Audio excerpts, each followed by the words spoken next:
शहादा येथे आज सायंकाळी सुमारे 5:30 दरम्यान 10 ते 12 चाकी अवजड ट्राला क्रमांक RJ14 GJ 3775 अचानक पलटी झाला।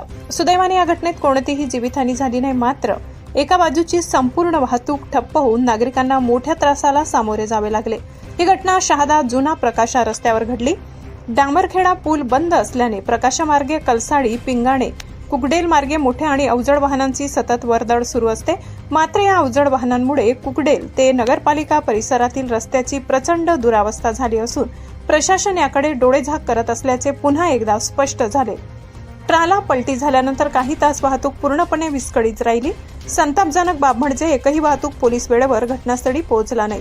नागरिक, वाहन चालक आणि स्थानिक चालक अक्षरशः अडकून पडले होते।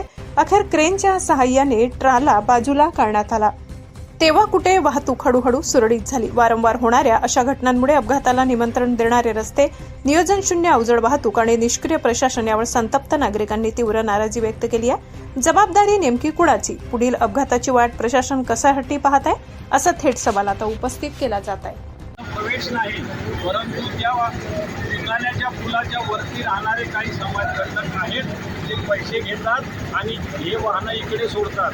परंतु पोलीस प्रशासन असेल, नगरपालिका असेल, कोणीही दखल घ्यायला तयार नाही।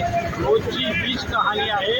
आता प्रत्यक्ष तुम्ही कॅमेऱ्यात बघितलं तर इथं इतकी जबरदस्त ट्रॅफिक जाम आहे। रोडाच्या शेजारी राहणाऱ्या लोकांचे अतोनात हाल होत आहेत, परंतु कोणीही लक्ष द्यायला तयार नाही। आणि हा रस्ता मागील 2 वर्षापासून किरकोळ डागाडुजी करतात, पाईपलाईनवाले खोदतात। कोणी या रस्त्याच्या मालक आहे का नाही असा प्रश्न आमच्या समोर उभा राहतो। परंतु आता खूप झालं, डोक्याच्या वर गेलं। याच्यानंतर आता आम्ही सगळे संघर्ष करू आणि हा रस्ता बंद करू, त्याशिवाय प्रशासनाला जाग येणार नाही।